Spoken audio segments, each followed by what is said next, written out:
দেখুন, এই স্বাধীনতার পরে প্রথম মনে হয় ত্রিপুরা থেকে রাজ্যপাল একজন হচ্ছে, সেটা আমি হয়ে গেলাম।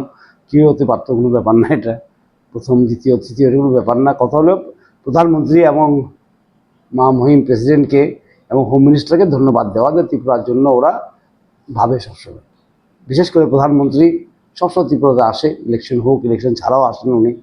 এবং ত্রিপুরাতে আগে পদ্মশ্রী কোথায় ছিল? একটা দুটো, একজন ছিল বা দুজন ছিল, আজকে কয়টা পদ্মশ্রী হয়ে গেছে, ঠিক না? এবং ত্রিপুরা থেকে আজকে রাজ্যপালও হচ্ছে। তো ত্রিপুরার একটা বিশেষ স্থান আছে ওনার মনে। তার জন্য আমরা ত্রিপুরাবাসী ওনাকে ধন্যবাদ জানানো উচিত এবং ওনার সঙ্গে সহযোগিতা করা দরকার। এবং ত্রিপুরাকে সুন্দর একটা রাজ্য বানাতে হলে প্রধানমন্ত্রীর সাহায্য লাগে। উনি সবসময় সাহায্য করে গেছেন। আমি যখন উপমুখ্যমন্ত্রী ছিলাম, আমার দপ্তর ছিল ফাইন্যান্স, আমি ছিলাম কি বলে আরডি দেখতাম, পঞ্চায়েত দেখতাম, সেখানে উনি অনেক সাহায্য করেছেন। বিশেষ করে প্রাইম মিনিস্টার আবাস যোজনা, তারপর জলের জন্য, বুঝলেন, বিশেষ করে পাহাড়ে যেমন জাতিদের যেমন উন্নতি হয়, ওরা যেমন কী বলে কারেন্ট পায়, সোলার সিস্টেম করে যেমন ওরা কারেন্ট পায়, সেটার জন্য অনেক উনি টাকা পয়সা দিয়েছেন এবং ওনার কাছে আমরা সদাই কৃতজ্ঞ থাকবো। এবং আজকে উনি আবার প্রমাণ করে দিয়েছেন ত্রিপুরাকে উনি ভুলেননি। ত্রিপুরা থেকে এবার প্রথমবার আফটার 75 ইয়ার্স কী হলো, একজন রাজ্যপাল হলো। গতকালকে রাত্রে যখন প্রথম খবর পেয়েছেন, কিরকম অনুভূতিটা, কিরকম লাগছে? প্রথম আমাকে ফোন করেছিলেন প্রধানমন্ত্রী স্বয়ং।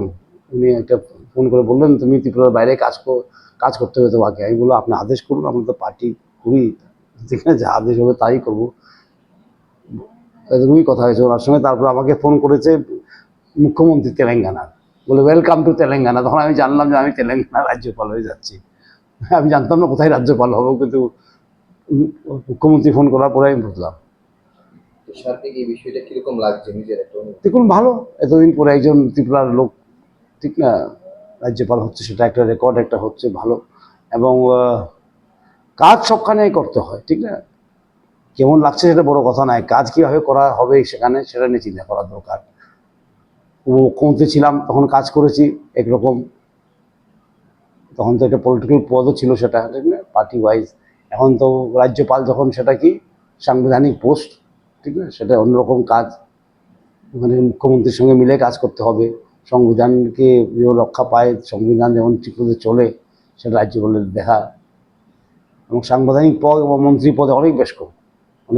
যাই হোক, আমার মন্ত্রী পদের অভিজ্ঞতা আছে 5 বছর, কিন্তু সাংবিধানিক পদের অভিজ্ঞতা আমার নাই, গিয়ে বুঝে নেব। কিন্তু এতটুকু জানি যে না, কাজ করতে হবে, সব সঙ্গে মিলিয়ে কাজ করতে হবে।